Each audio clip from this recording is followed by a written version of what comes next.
Magandang araw mga angels! Tunghayan natin ang ikasampung kabanata ng Marrying a Tyrant Billionaire.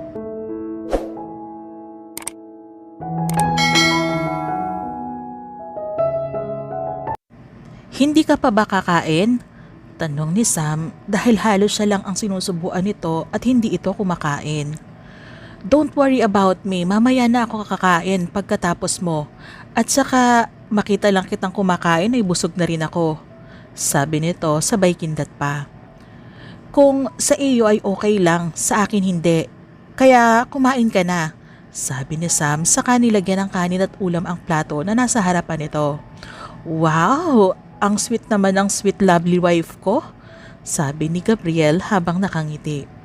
Nilagyan ka lang ng kanin at ulam, sweet na agad? Hindi ba pwedeng sinusuklian ko lang kung ano ang ginagawa mo sa akin?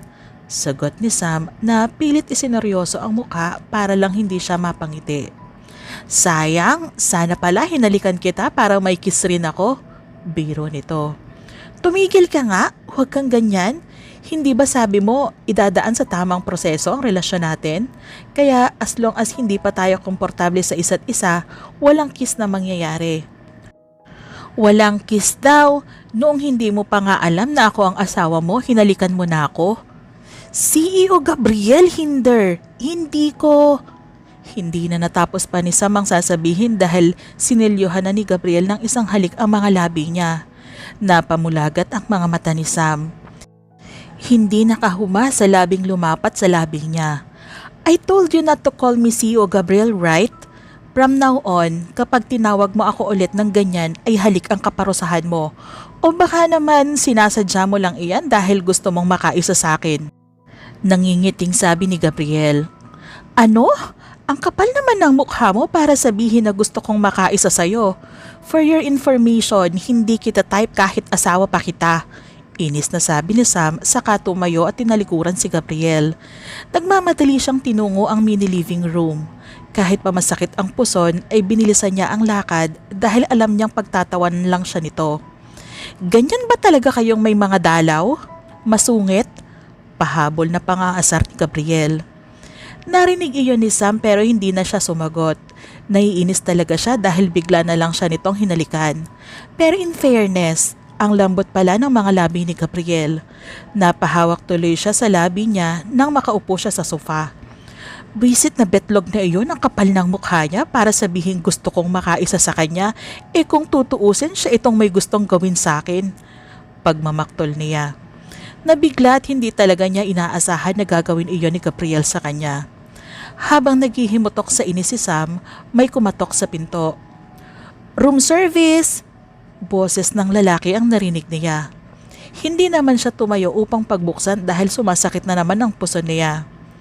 Maya-maya ay nakita niya si Gabriel. Patungo ito sa pinto upang buksan iyon at pinapasok ang housekeeping. Alam ni Sam na malamang si Gabriel ang tumawag sa hotel and housekeeping department para ipalinis ang pinagkainan nila, pati na rin ang kwarto at iba pa. Gusto mo bang manood ng movie? Tanong ni Gab saka naupo sa tabi ni Sam. Kalalabas lang ng housekeeper nang lumapit ito sa kanya. Hindi sumagot si Sam. Kunwari busy siya sa cellphone niya at tila walang narinig. Dahil hindi pinansin, lalo itong lumapit kay Sam saka nilagay sa sandalan ng sopa ang isang kamay na halos nakaakbay na ito at pilit na tinitingnan kung ano ang pinagkakabisihan ni Sam sa cellphone nito. Napakunot-noo siya dahil sa nakita. Sino naman kaya iyang lalaking nasa picture na tinitingnan niya? Sam, gusto mo bang manood ng movie? Ulit na tanong ni Gabriel. Hindi pa rin sumagot si Sam kaya inagaw na ni Gabriel ang cellphone nito. Ano ba? Ibalik mo nga sa akin ang cellphone ko? Sino ba itong lalaking tinitingnan mo at bakit hindi mo sinasagot ang tanong ko ha? Mas importante pa ba iyan kaysa sa asawa mo? Bakit mo tinatanong ha? At saka alam mo naman na masama ang pakiramdam ko tapos aayain mo akong lumabas at manood ng movie? Bakit? Ano ba sa akala mong lalabas tayo? Hindi naman pwedeng dito tayo manood Manood kong mag-isa mo. Sorry na kasi. Huwag ka nang magalit. Pero cute ka pa rin kahit nagagalit ka sa akin. Ibalik mo sa akin ang cellphone ko kung ayaw mong magalit ako sa'yo. Sandali, may tinitingnan lang ako. Sabi nito saka kinalikot ang cellphone ni Sam. Akin na nga yan! Pilit na inaagaw ni Sam ang cellphone niya, ngunit inilalayo lang ito ni Gabriel. What do you mean by betlog? Ha? Anong betlog ang pinagsasabi mo? Nagtatakang tanong ni Sam. Sagutin mo ang tanong ko, anong ibig sabihin ng betlog? Napatakip ng bibig si Sam. Doon lang niya naalala na pinalitan pala niya ng betlog ang pangalan ni Gabriel sa phone book niya. Answer me! Napangiwi si Sam. Ano? Wala iyan. Ano? Nagkamali lang ako ng lagay. Palusot ni Sam. Is that so? Alam mo, malalaman ko rin iyan kahit hindi mo sabihin. Sabi nito sa kamay kung anong kinalikot sa cellphone. Akin na! Papalitan ko na para matahimik na iyang buhay mo, sabi ni Sam. Wag na, pinalitan ko na. Nakangiting sabi nito. Patingin nga, baka naman kung anong kalokohan ang nilagay mo riyan. Inabot nito sa kanya ang cellphone niya at gano'n na lang ang panlalaki ng mata niya nang makita kung ano ang nilagay nito doon. My most handsome, loving, caring, and awesome husband, Gab. Ang lakas ng tawa ni Sam na halos bumulwak na ang dugo niya sa nabasa. Hindi naman halatang in love ka sa sarili mo, no? Tawang-tawang sabi niya. Bakit? Totoo naman ang mga nakalagay dyan ah. Alam mo kasi Gab, uso ang salitang humble, ha? Sabi ni Sam at saka binura ang nilagay nito. Nag-type siya ng bago at saka pinakita rito. Ayan, happy ka na? Ngumiti ito sa nabasa. My cute husband. Pagbasa nito saka tumingin sa kanya. Alam mo ba kung ano ang pangalan mo sa phone book ko? Natural hindi. Hindi ko naman nahahawakan ang cellphone mo, no? Hinugot nito ang cellphone sa bulsa ng short nito at ipinakita sa kanya kung ano ang pangalan niya sa phone book nito. My sweetie, lovely wife. Basa ni Sam roon saka napangiti. Wow ha? Talagang ganyan ang nakalagay. Mukhang in love ka sa akin ah. Biro niya. Pagkapindot niya ng back button sa cellphone nito ay tumambad sa kanya ang wallpaper nito na picture niya. Stolen shot pa iyon. Nakadipa ang dalawang kamay niya habang nakapikit at nakangiti. Sa Baguio ba ito? Ikaw ha, may talent ka pala sa pagnanakaw ng picture. Tanong at biro niya. Oo, sa Baguio iyan. Pasalamat ka nga, kinuhanan pa kita dyan at may masabi kang nakapunta ka ng Baguio. Ikaw ba may picture ako sa cellphone mo? Wala. Ano naman ang gagawin ko sa picture mo? Panakot sa daga. Sa gwapo kong to, panakot lang sa daga? Gusto mo lagyan ko ng picture ko ang cellphone mo? Wag na. Mabilis na tugon ni Sam saka ibinalik sa ang cellphone nito. Pwede ba, ngayong alam mo na ako ang asawa mo, maging sweet ka naman sa akin kahit paminsan-minsan? Okay, fine. Sabi ni Sam saka sumandig sa dibdib nito at itinaas ang cellphone niya. She set the front camera of her phone at itinapat sa kanilang dalawa. Smile! Sabi niya. Ngumiti si Gabriel na nakalabas ang mga mapuputing ngipin habang nakatingin sa camera. Ngumiti rin sa Sam at saka pinindot para makuhanan sila ng picture. Then she opened her mobile app for picture editing. Saka nilagyan ng caption ang picture nilang dalawa ng with my cute husband at nilagyan ng design na heart. She saved it and set it as her wallpaper. Gusto ko rin yan. Gawan mo ako. Sabi ni Gabriel nang makita ang ini-edit niyang picture na ginawang wallpaper sa phone niya. Gumawa ka ng sarili mo. Ang damot mo naman. Pero okay lang. Makita ko lang na picture natin ang wallpaper mo. Masaya na ako. Abot tayo nga ang ngiti nito habang sinasabi iyon. Aray! Daing ni Sam habang napahawak sa puso niya. Sumasakit na naman ba? Dalhin na kaya kita sa hospital. Nag-aalang sabi ni Gab at saka hinilit-hilot ang balakang ni Sam. No need, gusto ko lang mahiga. Okay, sabi nito at saka binuhat si Sam papunta sa kwarto at dahan-dahang inilapag pahiga sa kama. Thank you. Sorry din kung pabigat na ako masyado sa'yo. No, it's okay. Wait, papalitan ko lang ng mainit na tubig ang hot compressed bag. Pagkatapos niyon ay lumabas ito ng kwarto at sa pagbalik ay agad nitong ibinigay kay Sam ang hot compressed bag saka sumampa ito sa kama upang tabihan siya nito. Every time ba na may dalaw ka, ganito ka? Hindi naman, pero madalas ganito. Ayaw mo magpa-check up? Baka kasi kung ano na yan. Baka sa boses ni Gabriel ang pag-aalala. Hindi na, okay lang ako. Utal-utal na sagot ni Sam dahil kumikirot na naman. Halos tumulo na ang luha niya. Para kasing maghihiwalay na ang balakang niya sa katawan niya dahil sa sakit. Come here, sabi nito at tinapik ang kama para palapitin si Sam ng kaunti. Nasa gilid na kasi ito ng kama kaya ito ang pinausog ni Gab. Sumunod naman si Sam. Dahan-dahan siyang umusog. Itinaas naman ni Gabriel ang kamay at saka pinaunan kay Sam ang braso niya. Ipinikit nito ang kanyang mata at pilitin mong makatulog para makapagpahinga. Gigisingin na lang kita mamaya para makiinom ka ulit ng gamot, sabi ni Gabriel. Pagkatapos niyang sabihin iyon ay masuyo niyang hinaplos-haplos ang buhok ni Sam. Ipinikit naman ni Sam ang mga mata. Para kasing nauubos na ang lakas niya na para bang kahit gusto niyang magsalita ay walang boses na lumalabas sa lalamunan niya. Ganito na siya simula nang magkaroon siya ng buwadang dalaw. At madalas nasa kwarto lang siya noon at nagmumukmok. Walang nag-aalaga, walang nagtatanong kung okay lang ba siya. Walang namimilit na kumain siya o uminom ng gamot. Ngayon lang niya naranasan kay Gabriel na inaalagaan siya. Ngayon lang sa tanang buhay niya.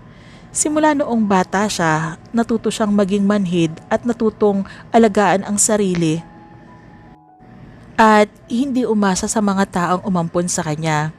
Kaya gano'n na lang ang pag-aalaga at pagmamahal niya sa kapatid niya dahil alam niya yung pakiramdam ng nag-iisa. At nang dumating sa buhay niya si Anton 3 years ago, ay doon lang niya naranasan na magkaroon ng karamay at may napagsasabihan ng mga sama ng loob niya. Oo, hindi man siya nito naaalagaan gaya ng ginagawa sa kanya ni Gabriel noon, pasalamat pa rin siya dahil nakilala niya si Anton. Kinuha man agad ito sa kanya pero sigurado niya ay nakatadhana na iyon. Nakatadhanang mangyari dahil mas higit pa ang darating sa buhay niya, which is Gabriel. Nangilid ang mga luha ni Sam sa isiping iyon. Sana nga si Gabriel ng taong magpapahalaga sa kanya. Pero natatakot rin si Sam. Paano kung dumating ang araw na iiwan rin siya nito? Paano kung ginagawa lang ito ni Gabriel dahil sa awa?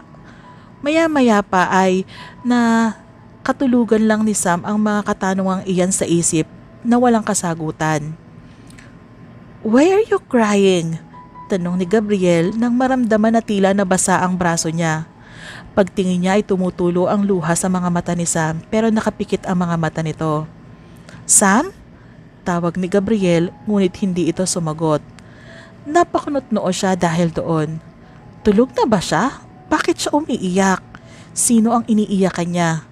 Pangatlong beses na kasing nakita ni Gabriel si Sam na umiiyak habang natutulog. Una, noong nakita niya ito na basang-basa ng ulan. Pangalawa, nung muntik na siya nitong mabangga at dinala niya ito sa villa niya. Pangatlong beses na ngayon.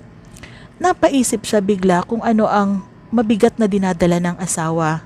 Gaano ba kalungkot ang buhay nito bago niya ito nakilala. Mama, tama na po!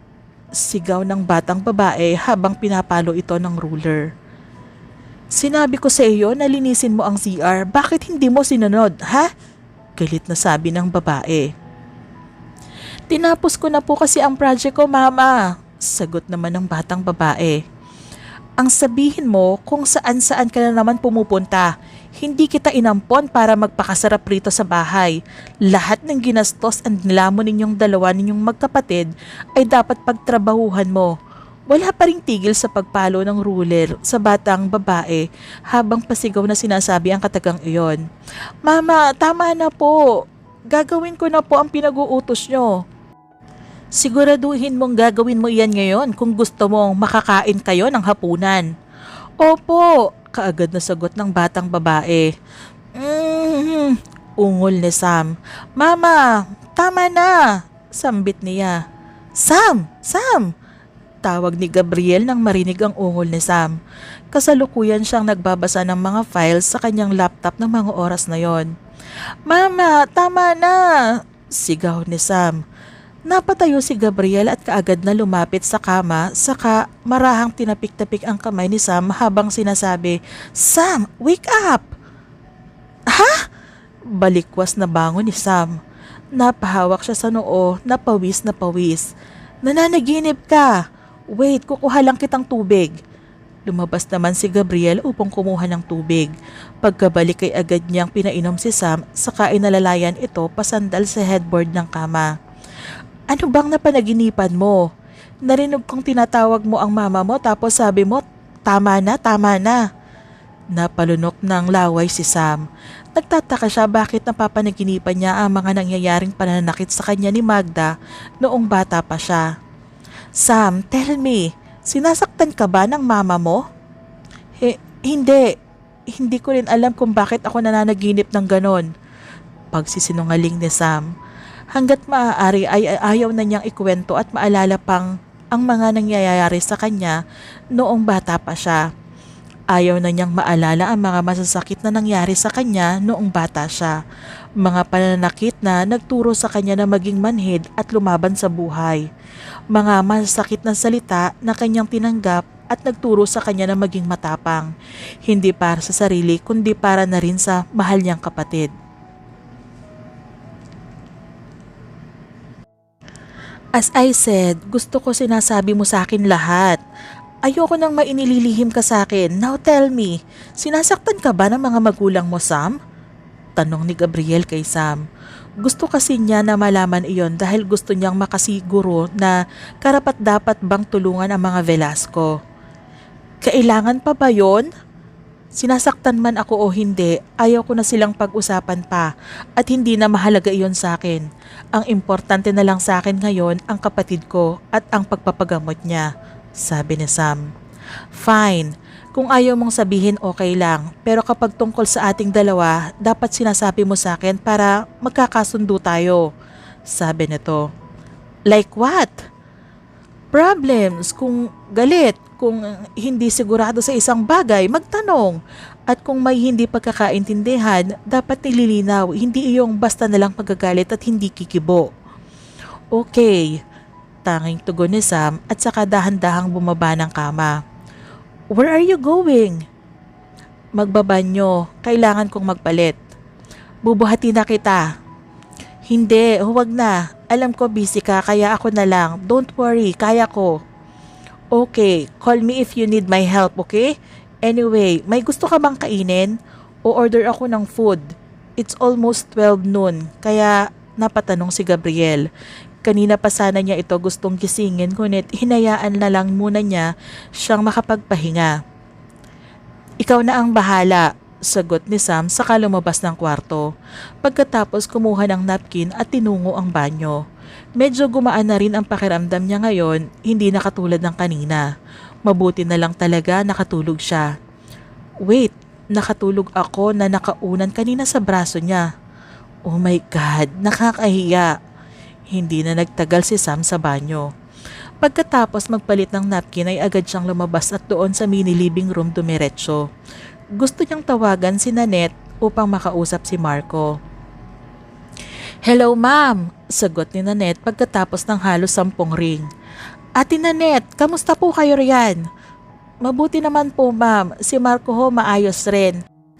Nawiwili po sa kakakalikot ng computer at pagbabasa. Pasensya ka ho kung natagalan ako ng sagot nagluluto po kasi ako ng tanghalian ni Marco. Paliwanag ni Nanette. Okay lang po iyon. Pwede ko po bang makausap si Marco? Sandali lang po ma'am, ibibigay ko po sa kanya ang cellphone. Maya-maya pa ay narinig na niya ang boses ni Marco. Sam? Hello Marco, kamusta ka riyan? I'm fine, thank you. Sagot naman ito. Natapos mo na bang basahin iyong mga books na binili ko? Not yet, I'm busy doing programs. Programs? Kunot noong tanong ni Sam. Yeah, I will show you when you get home. Okay, basta huwag kang gumawa ng hindi maganda ha? Okay. Sige na, bye na. Baka sa isang araw ay nariyan na ako. Okay, take care, bye. Pagkatapos niyon ay pinutol na ni Sam ang tawag. Sinong kausap mo? Ay, Betlog. Gulat na sabi ni Sam. Paglingon niya ay napatakip siya ng bibig nang makita si Gabriel.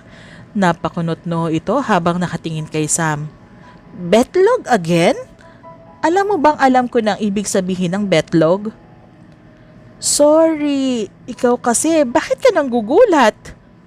Did you see my balls para bansagan mo ako ng ganon? Hindi ah. Honestly, nabasa ko lang iyan dati at inis ko sa'yo kaya napatawag ako ng betlog. Nilagay kong pangalan yun sa phone book ko. At saka nagsorry na ako, hindi ba? Sorry is not enough, sabi nito. Saka tumabi kay Sam. At ano naman ang kailangan kong gawin? Kiss, sagot nito na inginuso pa ang bibig nito. We're on the process, right? Nagbago na ang isip ko. I want kiss now. Kiss your face. Nakairap na tura ni Sam.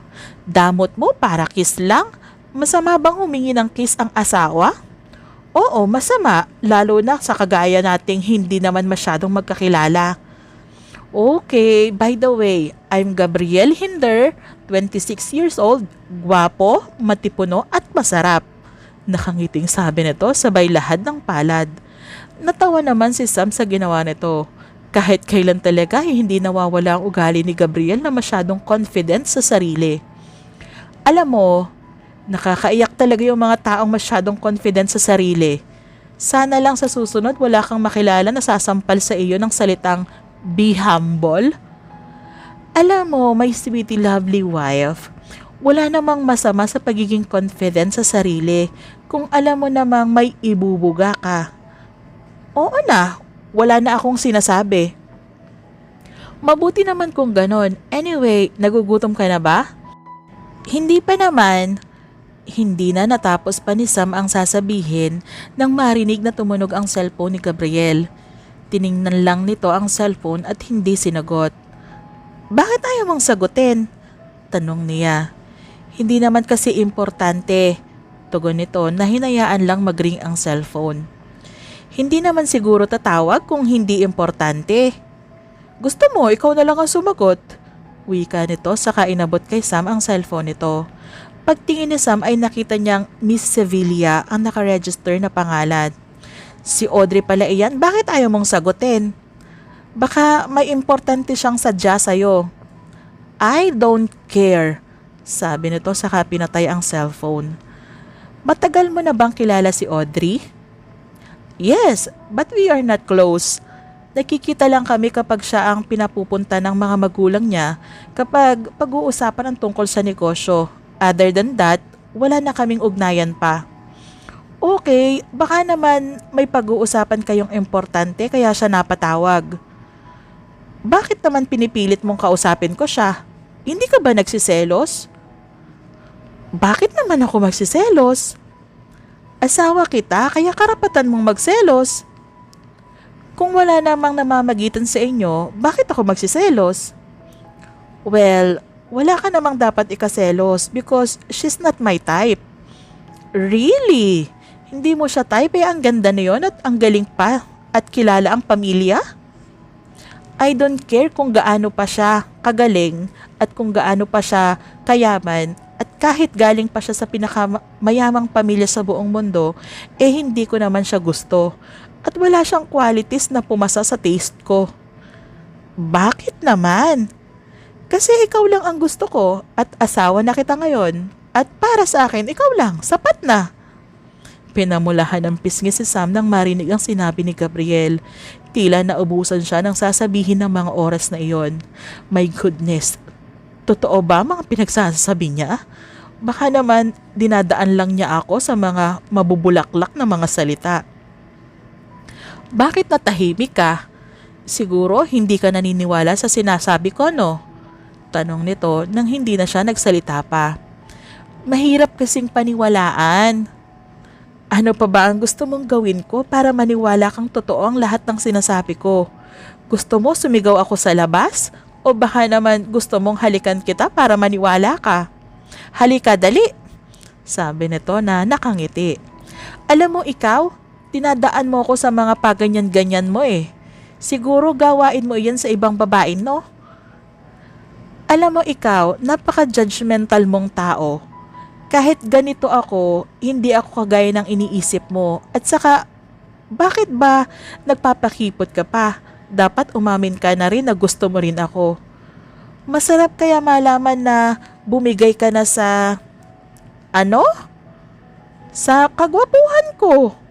Sa mukhang to. Ewan ko sa'yo. See? Hindi ka makasagot? Sana ba yung food na order mo? Baka nalipasan ka lang ng gutom kaya kung ano-ano iyang lumalabas sa bibig mo. Shut up Gabriel, gutom na ako, sabi ni Sam at iniba na niya ang usapan at baka kung ano na naman ang sabihin ni Gabriel. Room service, sabi ng boses ng lalaki pagkatapos nitong kumatok. Nariyan na ang pagkain, my sweet lovely wife, sabi ni Gabriel at saka tumayo na ito upang buksan ang pinto. Maya-maya lang ay naiayos na ang mga pagkain sa mesa at agad na ring lumabas ang hotel crew. Come on, let's eat, tawag ni Gabriel kay Sam. Dahil gutom na, hindi na nagpapilit pa si Sam. Tinungo na rin niya ang dining para kumain at nadatnan niyang nakaupo na si Gabriel sa upuan habang hinihintay siya. Ang dami naman ng in-order mo. Ayaw mo ba? Mga paborito mo nga nakahain eh. Gusto, pero dalawa lang naman tayo tapos ang dami niyan, sabi ni Sam. Pero in fairness, may kasamang seafood na naman kaya natakam na naman si Sam. Okay na ang sobra, huwag lang ang kulang, tugon nito saka nilagyan siya ng kanin at ulam sa plato niya. Thank you, pasasalamat ni Sam. Ano ito? Tanong ni Sam nang mapansin ang may sabaw na karne ng baboy at may gulay. They called it here in the Philippines sinigang. Tikman mo, masarap iyan. Tinikman naman ni Sam at napangiwi siya dahil maasim iyon. Bakit maasim? Kasi nilagyan nila ng tamarind. Ni minsan hindi ka pa nakatikim ng ganyang luto? Hindi pa ako nakakatikim nito. Kaya lang bawal sa akin ang maasim ngayon. Kahit naman kasi pure Pilipina si Sam ay lumaki naman kasi siya sa China, kaya halos Chinese food rin ang madalas niyang kainin. But why? I have a monthly period, right? Bawal ang maasim kapag may buwan ng dalaw. Napipigil kasi nito ang paglabas ng maruruming dugo.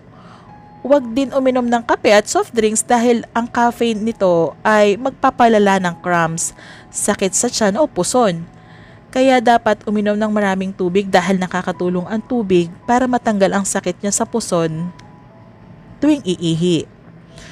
Okay, noted. Kaya huwag ka munang kumain ng sinigang. Pagkatapos ay inalayo kay Sam ang bowl na may lamang sinigang at pinalitan nito ng buttered shrimp. Don't worry, kapag tapos na ang monthly period mo, ire-request ko iyan para sa'yo. I need to hire a Filipino chef then to cook it for you. Kasi for sure sa China wala nito. At Filipino chef lang ang may alam paano ito lutuin. Ay ganun ba? Huwag ka nang mag-hire. Alam ko na kung kanino ako magpapaluto nito kapag bumalik tayo ng China, sabi ni Sam. Naalala kasi niya si Ate Nanette ay Pinay din kaya siguradong marunong siyang magluto ng sinigang. Sino yon? Sino naman? Si Ate Nanette, yung nag-aalaga kay Marco. Okay. Anyway, nakalimutan kong banggitin sa iyo na sa pagbalik natin ng China, sa villa ko na kayo titira ng kapatid mo. Kailangan ba talaga? Napatigil ng subo ng pagkain si Sam nang marinig ang sinabi ni Gab. Of course, asawa kita kaya dapat lang na magkasama tayo sa iisang bubong. Pero okay lang naman sa akin na sa apartment lang kami titira. Baka kasi magiging pabigat lang kami pareho ng kapatid ko sa'yo. Sam, stop saying you are pabigat kasi hindi naman, okay? Gusto ko kasama kita at responsibilidad na kita simula nang maikasal tayong dalawa kaya huwag ka nang tumanggi. Okay, pero pwede ba na yung kasama namin sa apartment na nag-aalaga kay Marco sa ngayon ay kasama rin? Kailangan din kasi na may nagbabantay sa kapatid ko kapag wala ako. Don't worry, ako naman ang magpapasahod sa kanya, pakiusap ni Sam. Ayaw naman kasi niyang basta na lang iwan o bitawan si Ate Nanette dahil mabait naman ito at alam niyang kailangan din ito ng trabaho. No problem, let's talk about this later, kumain muna tayo, sabi nito saka nagsimula na rin kumain. Habang kumakain ay pareho silang tahimik at nakikiramdam. Sa sobrang tahimik, halos tunog na lang at kalansing ng kutsara at pinggan ang maririnig. Pagkatapos nilang kumain ay may pumasok ulit na housekeeper upang linisin ang pinagkainan nila. Si Gabriel naman ay naligo pagkatapos kumain dahil may trabaho pa itong gagawin at may online meeting ng 2:00 ng hapon. Si Sam naman ay sa living room na lang tumambay at nanonood ng paborito niyang English movie. 1:30 na iyon ng hapon at wala naman siyang ibang gagawin. Yes, CEO! Sagot ni Fred sa kabilang linya. Kaagad namang sinabi ni Gabriel ang ipinag-utos niya kay Fred. Katatapos lang ng online meeting niya nang may naisip siyang plano. Pagkatapos sabihin ng instruction sa assistant, kaagad niyang tinawag si Samantha. Nasa kwarto siya at si Sam naman ay nasa living room at nanonood ng movie. May meeting kasi siya kanina kaya sa kwarto lang siya pumesto para hindi maingay. Hindi ka pa ba tapos sa pinapanood mo? Sabi niya. Tapos na, bakit? I need your help. Yeah, come here and take a look, sabi nito. Tumayo naman si Sam at saka pumasok sa kwarto. Nakita niyang may kung anong tinitingnan si Gabriel sa laptop nito. Ano ba ang maitutulong ko? Tanong niya pagkalapit rito. Ito, tingnan mo, alin ang mas maganda? Tiningnan naman iyon ni Sam. She saw a 2 ultra-modern mansion design and pictures. Ang isa ay 2-story and pure white ang kulay at halos salamin ang pinaka-wall at may malaking swimming pool sa gilid. Ang isa naman ay 3-story and a combination of white and gray color at glass din ang wall ng mansion na mas malawak ang paligid at ang swimming pool nito ay nasa 2nd floor. Parehong maganda, komento ni Sam. Alin dyan ang mas gusto mo? This, turo ni Sam sa 3-story house design. Para kasi sa kanya ay mas gusto niya ang white and gray color combination sa bahay. Wait, depende pa rin kung sino ang titira sa mansyon na yan, dugtong niya. Hindi na mahalaga kung sino ang titira, I just need your opinion, that's all. Okay, sabi ni Sam. Anyway, nakausap ko na yung doktor na titingin sa kondisyon ng kapatid mo. At sa pagbalik natin ng China, ay kailangan nating dalhin ang kapatid mo sa klinik niya para masuri. And of course, kailangan rin natin ng kasalukuyang doktor na gumagawa ng treatment niya para mas malaman if what is the most effective treatment of his condition. Although no treatment has been shown to cure ASD, but several interventions have been developed and studied to improve the condition of a person that has ASD. Thank you for doing this. Hindi ko alam kung paano ko masusuklian ang lahat ng ito sa'yo, pero kaya ko naman pagtrabahuhan iyan kahit wala ng bayad. You don't need to pay me because it's my obligation to help you as my wife. Thank you. Bukas na ba tayo babalik ng China? Yes, 8:30 AM ang alis natin. Okay, wala ka na bang kailangan? Mayroon, ikaw. Tugon nito na nakangiti at nakatingin sa kanya. Nagtatanong ako ng maayos tapos iyan ang isasagot mo? Sinagot naman kita ng maayos ah. Ikaw naman kasi talaga ang kailangan ko. I mean, kailangan sa buhay ko at wala nang iba. Seryoso ang ekspresyon ng mukha ni Gabriel habang sinasabi iyon. Totoo naman kasi, simula nang makasama niya si Sam, ay narealize niyang si Sam ang babaeng gusto niyang makasama sa buhay. At sana ay ganun din ito. Oo, si Sam ang inaasam niyang makasama habang buhay kahit pa sa maikling panahon pa lang silang nagkakakilala ay sigurado na siya rito. Inirapan lang ito ni Sam saka lumabas na ng kwarto dahil naiilang na naman siya sa mga titig sa kanya ni Gabriel. At around 6 to 7 in the evening, pumasok si Fred sa suite na may daladalang mga paper bags. Akala ni Sam ay mga pinabili iyon ni Gabriel para sa sarili pero hindi pala. Ang 3 paper bag pala ay para sa kanya at nang tingnan niya ito ay nakita niyang may lamang dress, sapatos at mga jewelries pa nga. Nagtaka naman siya bakit may ganon na naman wala namang sinabi si Gabriel na may event itong dadaluhan. Magbihis ka na, magdi-dinner tayo sa labas. Napalingon naman si Sam nang marinig ang boses ni Gabriel. Dinner sa labas? Yes, kaya magbihis ka na. Kailangan ba talaga na magbihis ako ng... Of course, at saka check mo muna at simple lang naman iyan dahil kahit hindi ka magbihis ng magarbong damit ay maganda ka. Sagot ni Gabriel. Si Sam kasi iyong tipo na kahit simpleng dress o damit ang suot ay nagmumukhang elegante. Inilabas naman ni Sam ang laman ng paper bag at sinipat ang damit. She saw a color peach gorgeous A-line one-shoulder sleeveless half backless dress at napawaw siya dahil ang ganda na yon kahit simple lang. Ang kasunod naman na tiningnan niya ay ang sapatos. It's a color silver 2 inches shoes. Do you like it? Tanong naman ni Gabriel. Yes, ang ganda nito. Magbihis ka na. Pagkatapos nun ay tinungo ni Sam ang banyo para maligo at mapagbihis. Halos 15 minutes lang siyang naligo, saka nagbihis at nag-ayos ng sarili sa kwarto. Si Gabriel naman ay hindi niya alam kung saan ito nagbihis dahil paglabas niya ng banyo ay wala ito roon. Pagkatapos magbihis ay nagsimula ng mag-ayos sa sarili si Sam. Naglagay lang siya ng light makeup at light color lipstick para hindi siya magmukhang maputla. All in all, ang ganda niyang tingnan kahit simpleng dress lang. Sam, are you done? Tanong ni Gab pagkatapos ng 3 katok nito sa pinto. Yes, palabas na ako, tugon niya. Pero bago lumabas ay sinuot muna niya ang hikaw at ang bracelet na kapareho ng hikaw na suot niya. Maya-maya lang ay dahan-dahang bumukas ang pinto. Napatuon ang paningin ni Gabriel roon at hinintay ang paglabas ni Sam. Nang makalabas na ito at masilayan ay napanganga siya. Samantha looked so beautiful on her simple dress. Wow, you look great and I love the way you look tonight because I can't take my eyes off you. Puri ni Gabriel kay Sam na hindi pa rin inaalis ang paningin nito. Thank you, tila nahihiya pang sabi ni Sam.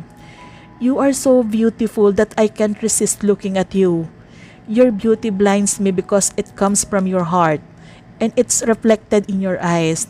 Even if you do not believe that you are beautiful, look into my eyes and you'll be surprised by your pretty reflection. Binobola mo na naman ako niyan eh. Bakit naman kita bobolahin? You know what? The day I saw your beautiful smile that day, my heart told me that she was the one that I was searching for. And I really wish that I wanna be the reason behind your smile because indeed, you are the reason behind mine. So many reasons are there to liken you. Your cute smile, sweet love, innocence, and a kind heart make me more to like you. Alam mo, mahirap paniwalaan iyan. Sa dami ng nagagandahang babae na nakakasalamuha mo, sigurado akong sinasabi mo rin yan. Sam, wala naman akong rason para bulahin kita eh. Sa tingin mo ba may mapapala ako kapag binola kita? Basta ito lang ang masasabi ko. You look drop dead gorgeous.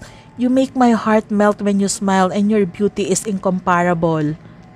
Okay, wala na akong sasabihin pa. May point ka naman eh. Wala ka naman talagang mapapala kung mapapaniwala mo ako sa pambobola mo kasi hindi naman ako sikat at mayamang babae. In short, wala akong datong. It's not like that. Siguro naman may kaunting kaalaman ka sa ugali ko pagdating sa mga tao o babae. May nabalitaan ka na bang babae akong kasama kung saan man ako pumunta?